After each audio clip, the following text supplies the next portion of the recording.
1 second before. Hey, what's happening? It's Ward Wrestling Live. We are here with another amazing wrestler and now an amazing wrestler coach in our country. His name is Coach Chip Ness. He was a wrestler at UNC, four-time Georgia State champ, Super 32 champ, Diaper Dan Team USA member. He was number one at 195 in 2014.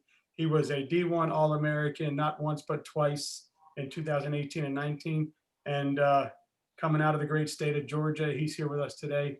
What's up, Chip Ness, man? How you doing? Thanks so much for coming on. Hey, thank you so much for having me, man. I appreciate it. Super cool, man. When I was, we were at the Grappler together. That's where I met Chip, and I'm running around, and I feel like this tug on my shorts, and I look down, and I'm like, hey, Coach Terry, what's happening? And he's like, oh, got this guy. He's right there.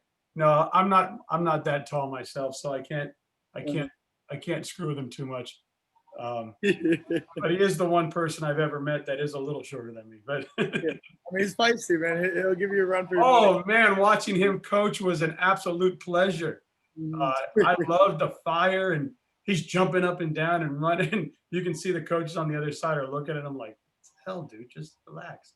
And it was great, but he introduced us, and it was awesome, man. I'm glad I got to meet you and got to have you on. You know, but speaking of the Grappler, what did you think this year?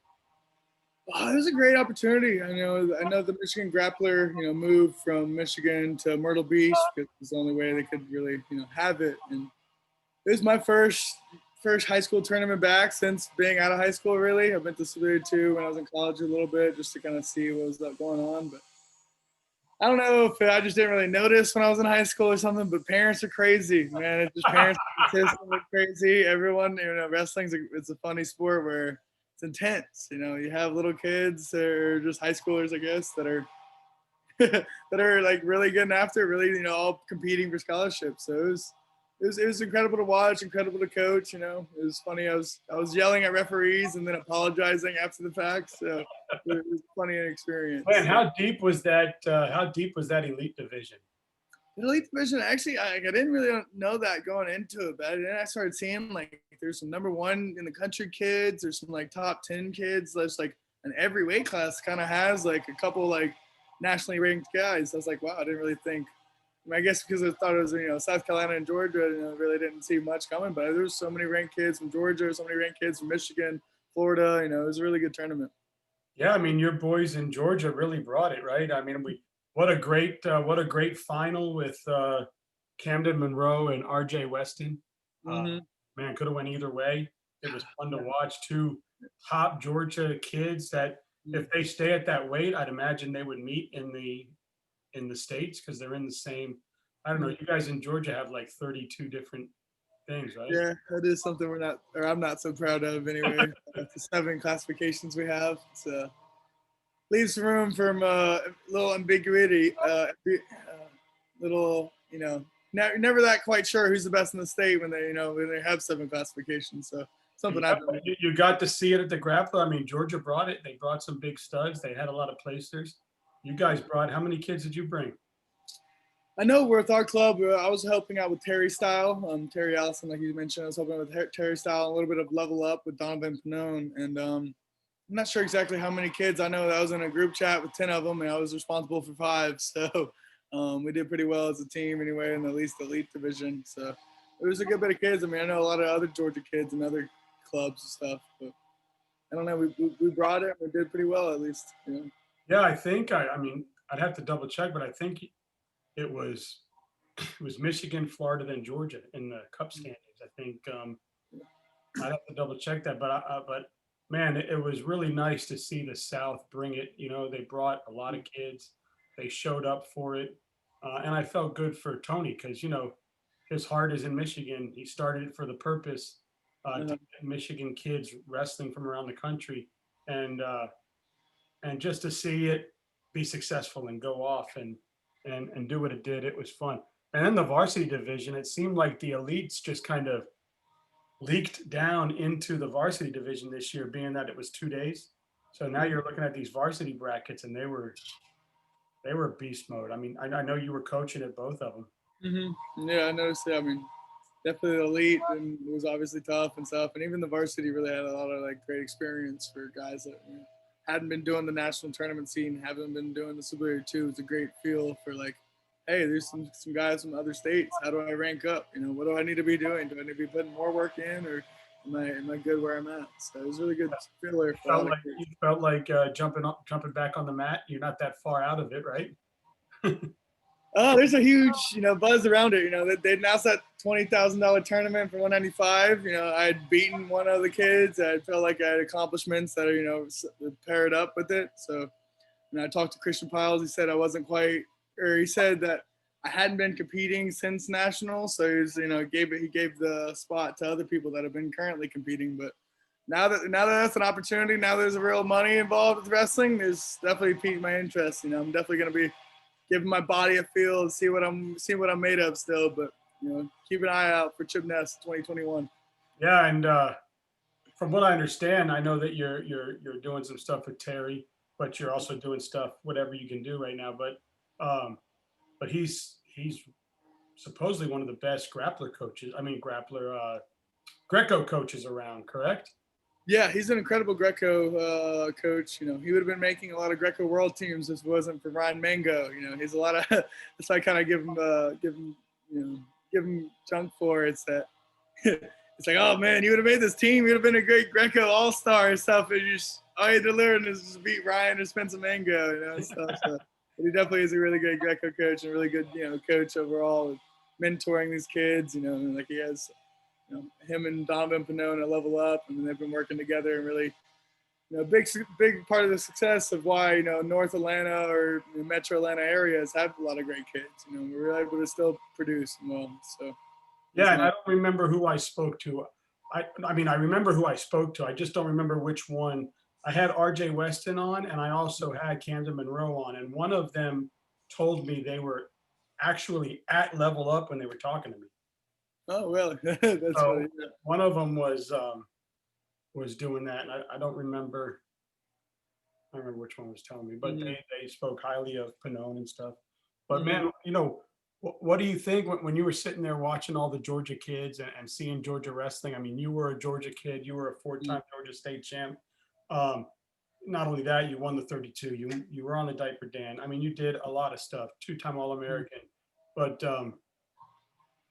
Georgia wasn't where it is now when you were coming up, correct? Well, I'd highly disagree, actually. In 2014, we had one incredible class. I don't know if you remember that Sean Russell, now he was like top in the country at the time. He was an All-American at Edinburgh that transferred to Minnesota. We had Ryan Milhoff, he's an All-American at Oklahoma and transferred to Arizona State. We had Chance McClure, top in the country. We had Matt Moore, top in the country at the time.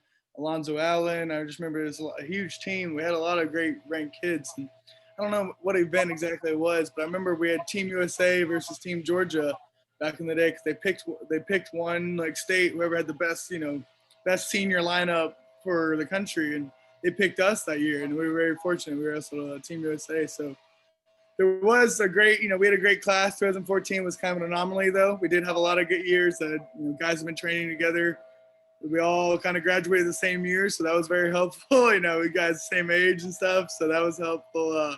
But since then, there has been a little bit of fall back. That is an unfortunate thing I've been talking to coaches about. It's like, there's that little bit of a gap. We hit a peak there, and then kind of went down a little bit. But now we're just we're starting to peak again, and probably they might give us a run for our money. I'd like to argue that 2014 is a little bit better, but that's just my self opinion. Yeah, I mean but they're doing really well. I mean, with Roundtree and Level Up and Terry Styles and Morris Fitness and the other what's it called, Wrestling Factory or not Wrestling Factory, Compound as well and stuff and all that. Compound, what's it called, GHWC. He's got one in Georgia and one in Grindhouse. Oh, okay. Yeah, sorry, Grindhouse. My mind is going at mailing, but yeah. So I mean, do you think Georgia and Florida are very similar as far as we don't have that generational wrestling yet, but we're starting to have that generational wrestling? And 1 second, let me go inside. It's getting a little loud over here. All right, yeah, no worries. He's getting closer to you. Mm-hmm. Perfect. Yeah. Yeah, that's okay. All Uh, right, so yeah, we're starting to see the generational thing happen. Other kids, wrestlers, kids come up, but the elite in Georgia and the elite in Florida can compete and does compete and win anywhere in the country. It's the depth of those two states that are starting to grow and get better. That's 100%. I always thought we had like our top 10 guys against other states top 10s. I feel like we've been able to compete for a while. That is a huge thing that I feel like our nationally ranked guys and our studs are we give Pennsylvania and everyone else a run for their money. Whether or not we have the depth has always kind of been a concern for Southern wrestling.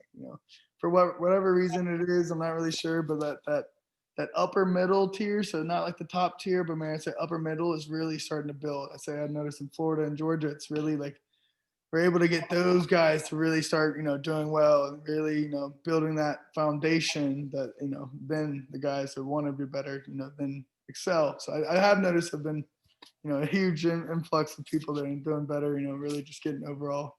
Yeah, It's all about the clubs, the clubs and the high schools, people putting time into it. So, I think we're about to see an influx of club wrestling because of COVID. I could definitely see that, especially with so many mandates with schools and everything, the mask and whatnot. It's just kind of getting hard to legally allow kids to practice at your club or your high school. So Yeah, you're seeing, at least down here in Florida, I've talked to a few different high school coaches that have had to go off and finally bite the bullet and say, you know what, I've been procrastinating for years, but now I'm going to go get our own spot so that we can continue to practice. And that's just going to help these little areas like Polk County and Palm Harbor and Lakeland and, down in St. Pete and Sarasota. It's going to help these places grow wrestlers because now they can have opportunities to wrestle all the time. But, you're somebody that won Super 32.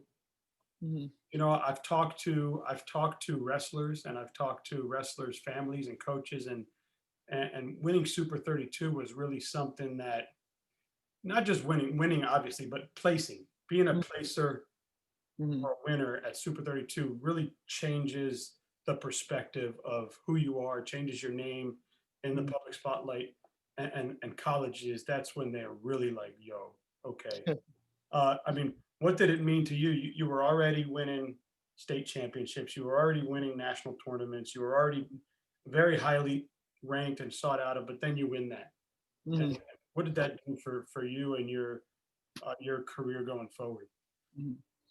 So I had a little bit of success growing up, or I guess early on in my high school career.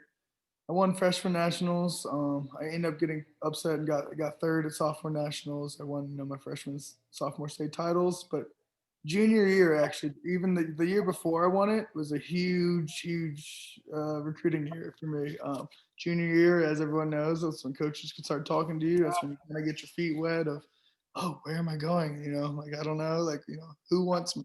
How much money is being offered? So there's all that, and then so signed up for Super 2. I was 8 seed at it kind of reminds me of that, like my whole career now thinking about it. So I was 8 seed at Super 2. That means all right, I win 2 or 3 matches, however big the tournament was, and got the number 1 seed in the quarters. So, welcome to that. This guy named Dakota DeSlaurier. Not even sure where he's from. I think he's from Pennsylvania. He's a superstar. He's like number 3 in the country. I knew that. Flow rankings. I was like, okay, like, all right, like, whatever. I got a shot, nothing to lose, though. That's kind of how I liked it. Like, all right, no pressure, going after it. But then, so I was like, all right, we wrestled, and my coaches make fun of me because I took 19 shots in that one match, and guess how many I scored? Like one. One. I scored one, but I shot 19 times, and I scored one takedown. It was an overtime. And that was the one that got me to win that match. But so many college coaches came up to me after that match, and they were impressed with obviously beating the number 3 kid in the country. That was huge, and I was maybe ranked like 19th in the country. Nothing really, just kind of getting up on the radar, maybe 15th. I don't remember, but they saw that how conditioned I was. They saw how gritty I was. They saw how I refused to lose. It was kind of just I'm going to attack and attack and attack and attack and attack and take 19 or 18 bad shots, I guess, really. I mean, the guy had great defense. So I don't know if they were bad shots, but I got one. I got one, and that's all you need to do and to win the match. I won like a 3-2 match or whatever, 5-3. I don't remember exactly what it was, but that match really sealed it for me, or at least like really opened eyes that like, wow, this guy's a little talented, but like he knows that he refuses to quit. He's really gritty, and that tournament, kind of highlighted that. It allowed me to be able to do that. End up losing in overtime to like BJ Toll or someone, the Missouri commit, in the semis, when he ended up getting fourth of that tournament. But that was just a huge eye opener. Everyone could see how am I going to do against nationally ranked kids. When I wrestled in Georgia, I was undefeated my first 2 years. Little people know that. So I didn't lose a single match in Georgia, but like if you're beating a bunch of kids, and I don't think I really beat anyone nationally ranked, especially, or at least like high up that time until that match. And then they really saw like, okay, this isn't some just Georgia style. This guy's trying to be the best in the country, and that kind of really opened their eyes to be able to see that where my goals were, how hard I worked, how conditioned I was, how disciplined I was to continue, not be upset. Guys get upset when they miss 18 shots. Like that's exhausting. Looking back on it, I would have never done that again. Like I would have taken cleaner shots. But it's just, I refused to let anything let me go. I was like, all right, I got a bad shot, didn't get scored on. All right, going again. So I guess that kind of opened up their eyes to my mentality, and I guess and how I was as a person. Sister, I'm sure North Carolina was not the only person that was looking at you at that point. What made UNC the right fit for you? UNC, I really won the colors. We just start off with saying that UNC colors are the colors in the country, like we talked about before this. Yeah. So if you don't fall in love with the Carolina blue and the navy and the white and all the, so you don't fall in love with that, I don't know what else can really sell you. But on top of just the colors, there's a great coaching staff. I realize, one, especially looking into it now, that like they're only adding more and more gold medal or more and more Olympic medalists. Like we have Coleman Scott, who's a bronze medalist to 2012. You got Kenny Monday is the head coach of the RTC. He's a gold medalist, obviously. We now just added Jamil Kelly, who's a silver Olympic medalist. And then Tony Ramos is a 3-time or 2-time world team member. So those are all great things that weren't quite exactly what I was. They weren't all there now, or they weren't all there when I was getting recruited. That's what they're there now. So like, oh, that's an incredible opportunity. But when I was looking, it was that, all right, how can I reach my goals? I wanted to be a national champ. I wanted to be the first Georgia national champ ever. That was something I was really, really passionate about. But I also realize that, back then wrestling wasn't paying that much. And then like, I didn't really have Olympic aspirations. I really just wanted to be the Georgia national champ. That was just something I really died for. So I was like, all right, like, I want to get into business somehow. I was like, what else has the great academics? UNC fits that mold. It's perfect. It's great academics, great wrestling culture. And then, what else? I did really like. I noticed that every other school I went to, I went to a lot of great universities. I took a lot of visits. I was looking at Iowa State, Virginia Tech, Maryland, Virginia, Arizona State at the time. Like I was looking at these other schools, and they're all great schools. They all have their, selling points, but I was able to notice that there's something I could critique off of each place, just like one little minor nuance of like, oh, this coach was, just I didn't quite get along with, or this something or another I was able to critique. But something about UNC that like I couldn't find a flaw. I love researching flaws and like trying to figure out, all right, like they're salesmen, when every coach will talk to you, of course everything's perfect. Of course everything. They're recruiting you. Of course they're gonna make it sound like this is the best place in the country. So like you kind of take that with a grain of salt. You kind of read between the lines of what they're actually saying versus what they really mean by that. So I was looking for that, and then UNC, I was very critical, but I couldn't find anything that was wrong with it. There was nothing. It felt flawless, and it was close to home as well. So it was a no-brainer for me. During recruiting process, as a wrestler, do you also is something that you guys look at, like the who's at that weight that you think you'll be wrestling? Like if you're looking at a school and they've got 6 guys at 195, Mhm. are you saying, well, yeah, I'm better than them anyway. I like this school, or are you saying, well, 6 guys at 195, shit, well, this school only has two. This Mhm. might be a better opportunity for me to get on the mat. Or was it strictly I want to be a businessman and that's got the best business major. Plus, wrestling doesn't suck there. They've got a good program.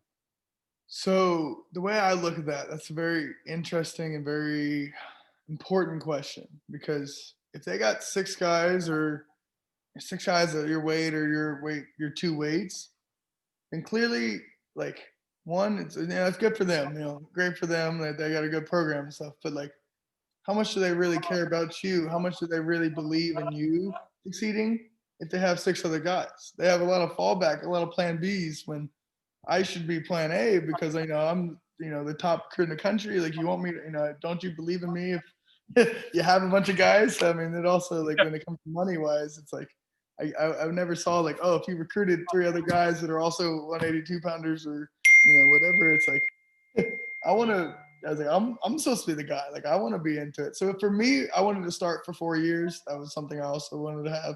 I didn't want to go to Penn State or Oklahoma State where that cracking the lineup is going to be a difficult process. Like it would take junior senior year, or you have these highly ranked recruits that just never put it together or just fall off. I didn't want to do that. I wanted to be able to showcase. I wanted to be able to get a chance to go to the national tournament for 4 years, All American for 4 years, and really give it a good shot. So that was something I did consider, but it's something I'd say consider now. Like look how much they're really interested in you. If they say they really want you, like and they got 5 other guys at your weight, like they probably said they really wanted those other 5 guys. Like it's kind Yeah. of hard to really take that, see their action. I'm a big believer in trust people's actions, not their words. Anyone can lie, but their actions will never can't lie. So Well, that's cool. that's Yeah. And I mean, shoot, I'm, like I tell people, I've been in wrestling for like 20 minutes. So it's not like I've been here a long time or have seen a lot, but um, looking around, doing my research and seeing the growth of college wrestling, obviously, Big Ten would be like the SEC in football, right? Everyone looks at the Big Ten and says, "Wow, that's where it's at," right? But in my couple of years, I've really seen the ACC Mhm. start to show something. I mean, they had a champ last year. Mhm. I mean, not prior COVID, pre-COVID, right? Uh, Mhm. they're putting a lot of kids at the national tournament. Uh, Mhm. how close is the ACC to really? I don't know, not to become in the Big Ten, but to really be in that next big Mhm. conference in wrestling. I know we're seeing the SoCon grow as well. It's like the SoCon and the ACC. The South is with the South wrestling growing. It seems like the kids are staying home and going into those schools, and Mhm. that's obviously helping. But what's your opinion with the ACC and how well it's doing?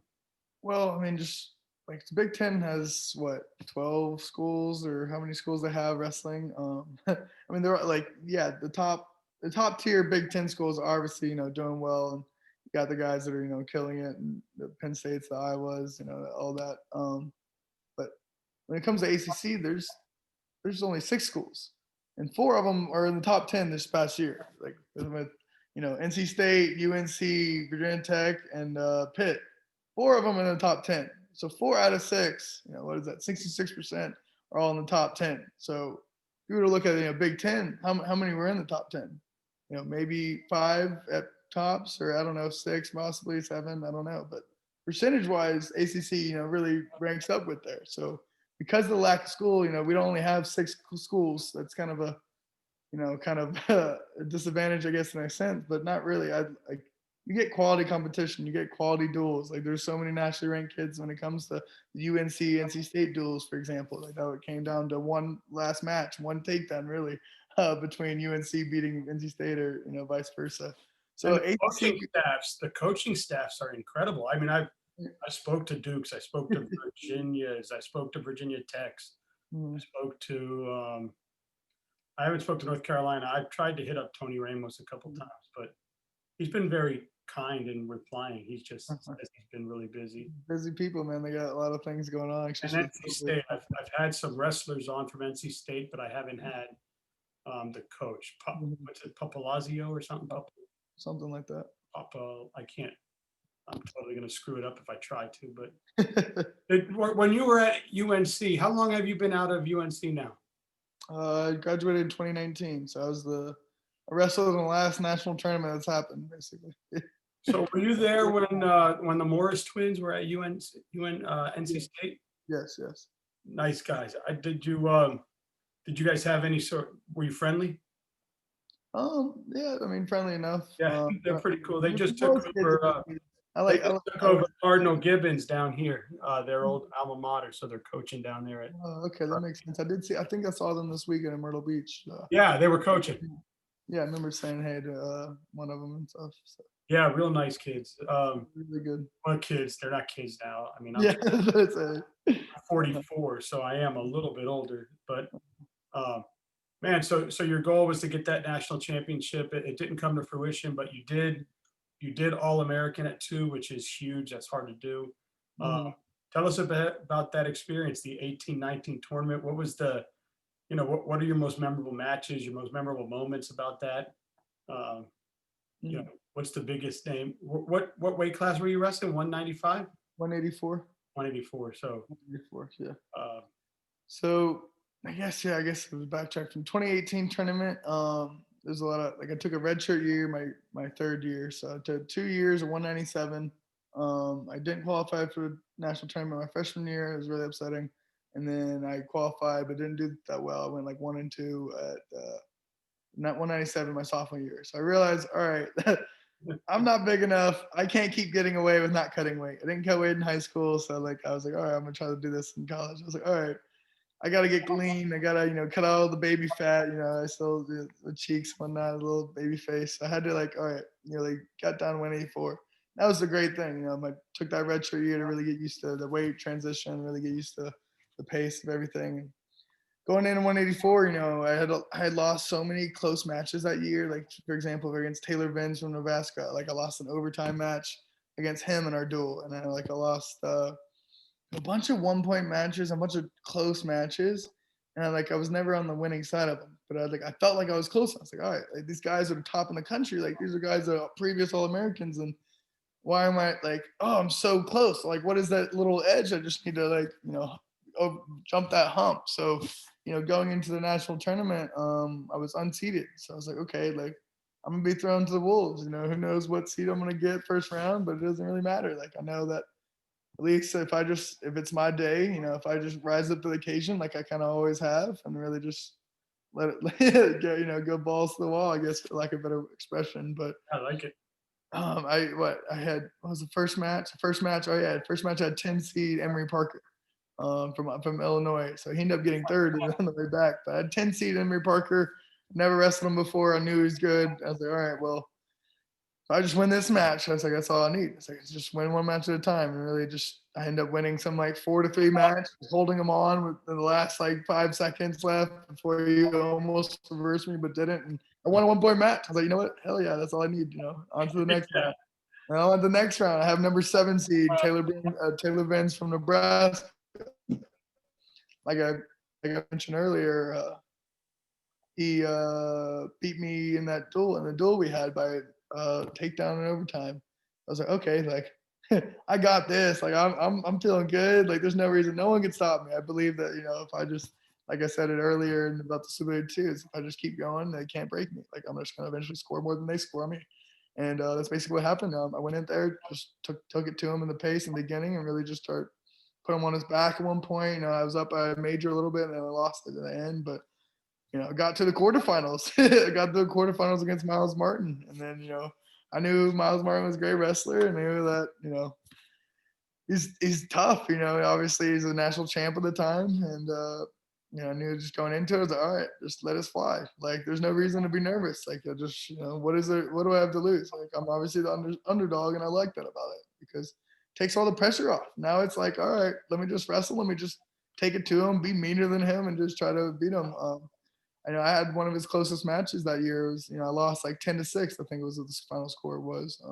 Tough match. Guy took me down like 4 times, man. He's super fast, super fast and explosive. And he hit me with a double leg that I had never really been hit by. I was just like, man, he's a good wrestler. I ended up losing that match. But, and then I was like, all right, I wasn't that worried about it because, okay, lost, but like, I just can't lose twice. Like, I got to win on the backside. That's what it's the quarters. It's a brutal round, the blood round, man. I love it. But, just brings a lot of anxiety, brings a lot of pressure, brings a lot of, nervousness, but I kind of wanted that, like I know he was the guy I wrestled, Michael Coleman from Navy, and he was just as nervous as I was, I bet, or probably more so, I had nothing to lose. I was like, all right, like, let me just fly. And then I remember him getting out there, put his hand on his leg, I had to shake my hand. I remember he had the biggest biceps I'd ever seen. Like, I was just like, oh my gosh, this guy is strong.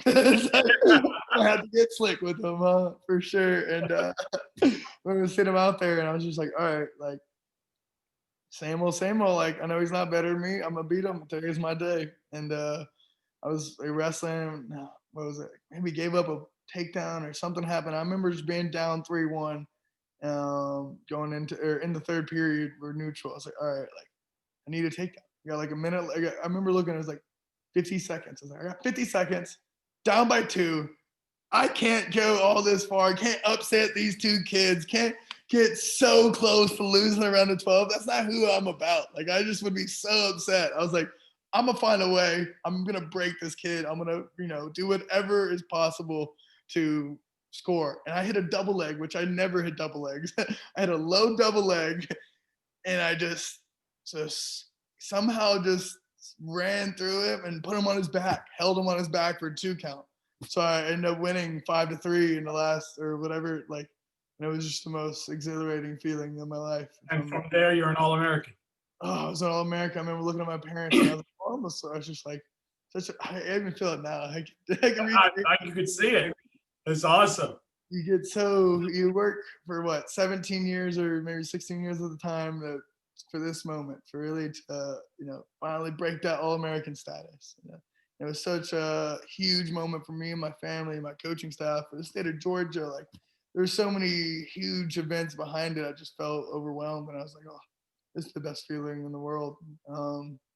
So I beat him to become an All-American, and then ended up hitting Emory Parker back because he had lost first round.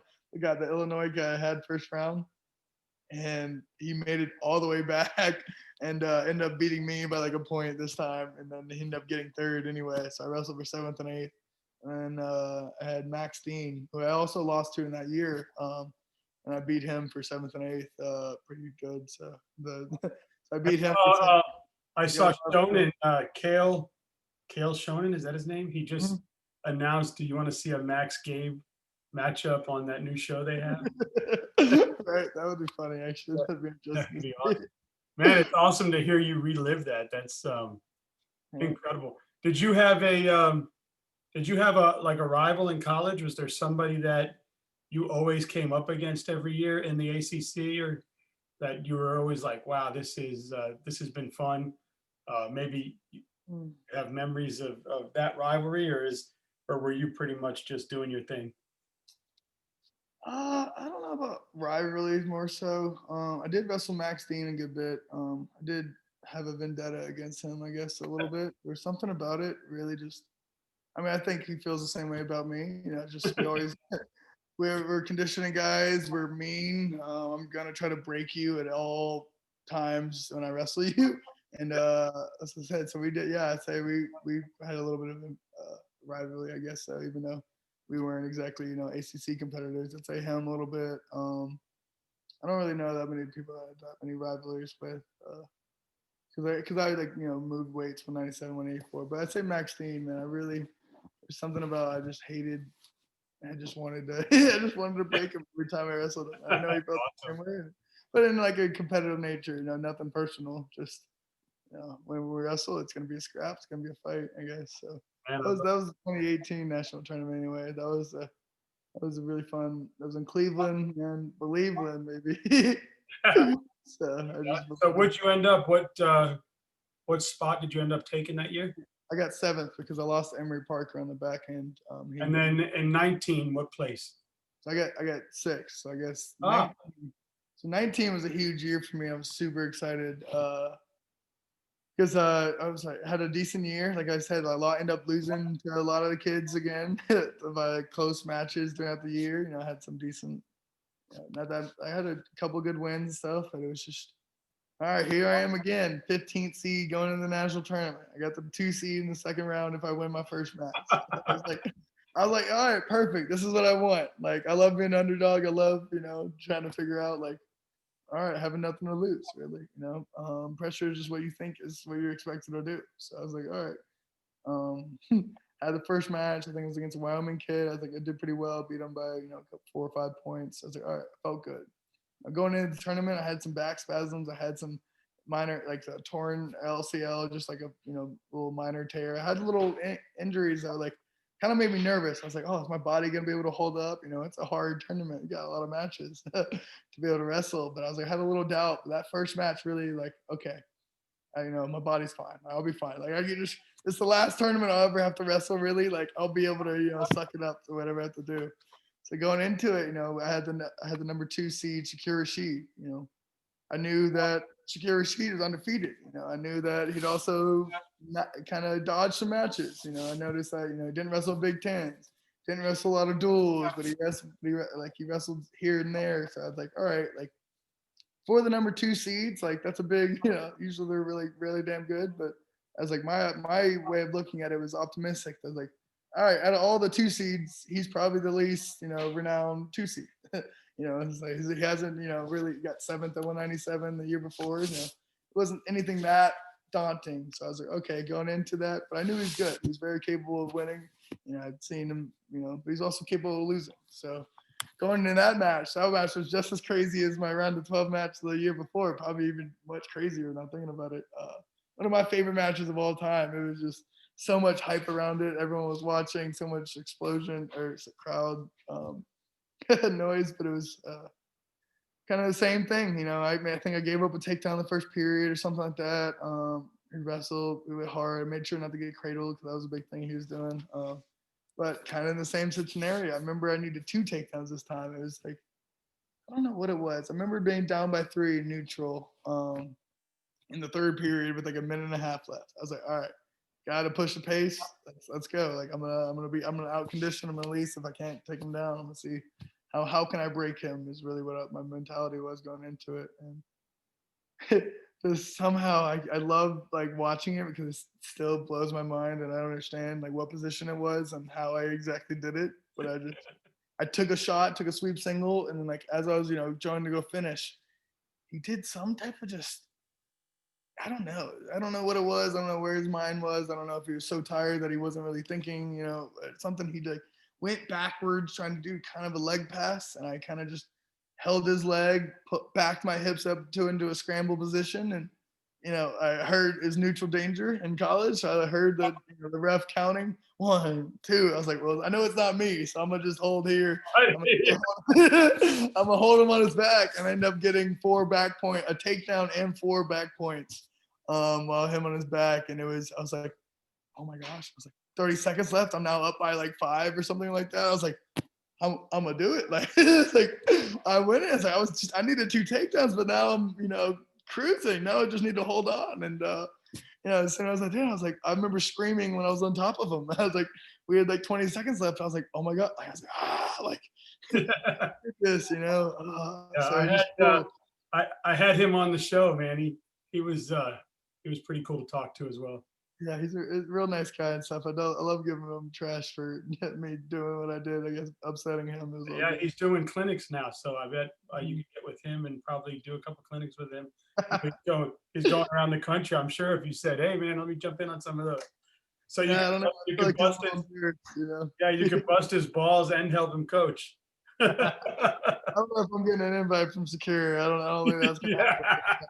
I think he wants a rematch more so, but who knows?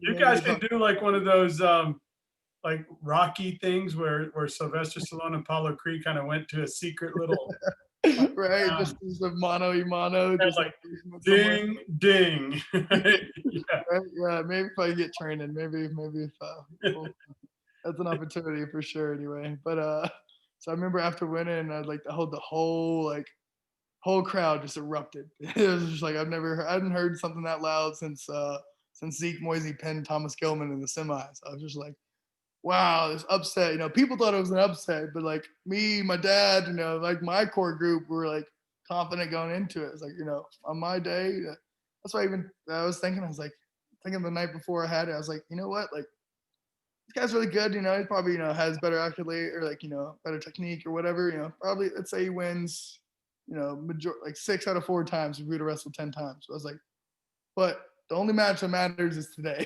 The only match that matters is in March. I was like, when I got the nickname called Mr. March. That came from that match exactly. It's just like, I'm gonna game. You're gonna get my A game 100% when I wrestle at nationals anyway. At least that's what I thought. I was like, Man, that's awesome. And then you made your run, and that was great, man.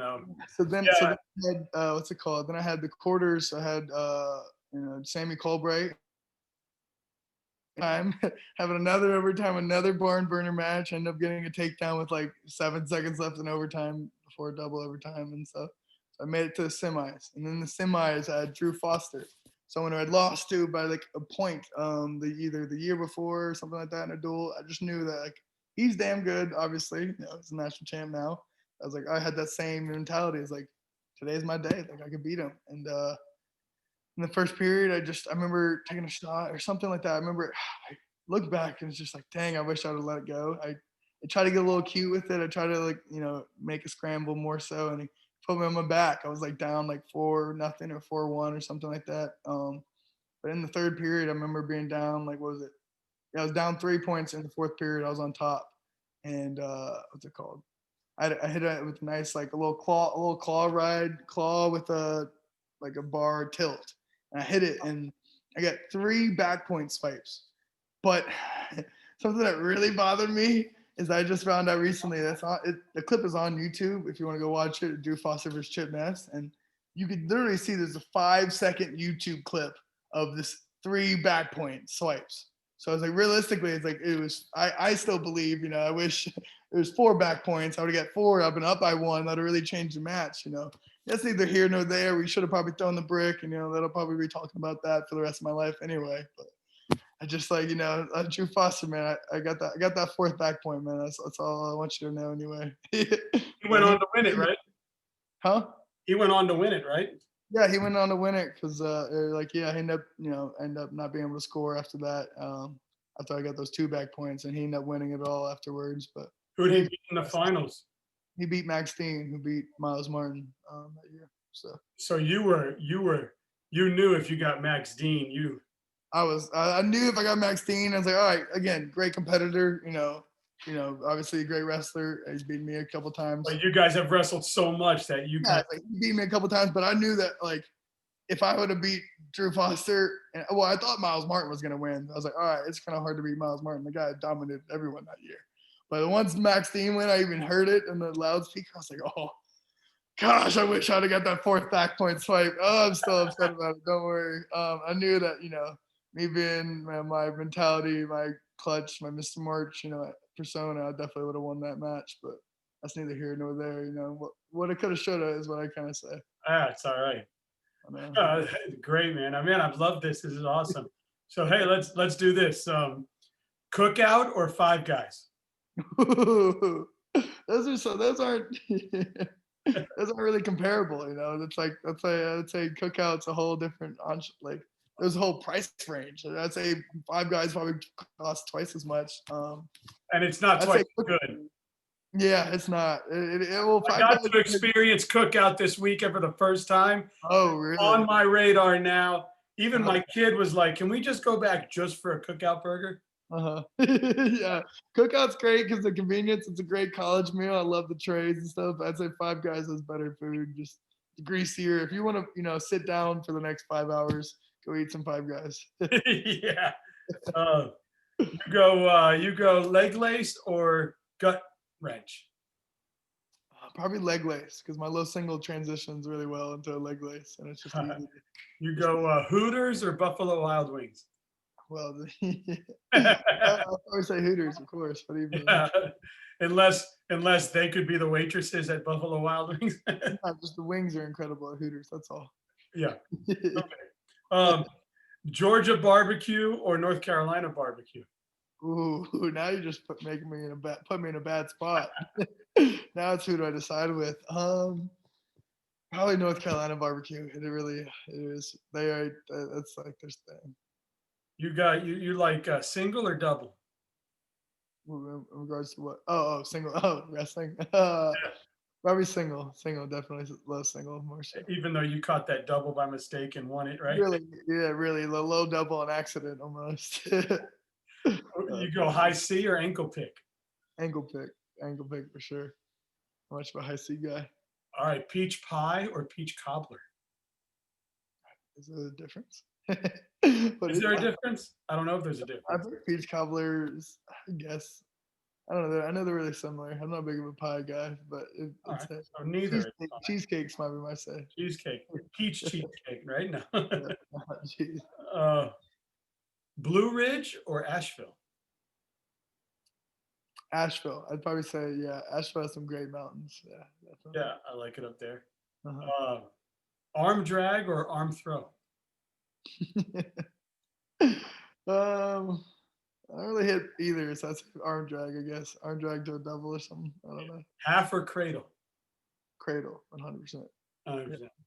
Oh man, this has been awesome, man. I'll get this posted right away as soon as I can get it up there, and this has been awesome, man. Thank you so much for coming on. Yeah. Thank you so much. I love telling my story. Yeah, man. Go UNC, right? Georgia. Yeah. Say it again. Awesome. Sorry. What? I said I go UNC, right? Yeah. Get that. Damn right. Go Heels, baby.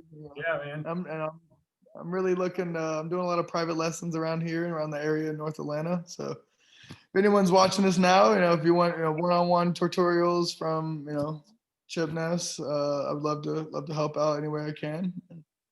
So if you're listening now, I'd love to help you out. Go Georgia, baby. Georgia's gonna have a first national champ coming up soon. I feel it. Somebody's got to do it. Someone's got to break the barrier and win a national title. Couldn't be me, but I hope it's someone else. Hope I could help that out. Love it. Hey, man, let's do this anytime. I look forward to seeing you again. And, man, keep doing it big. Hey, thank you. Thank you so much. You too. Take care. All right.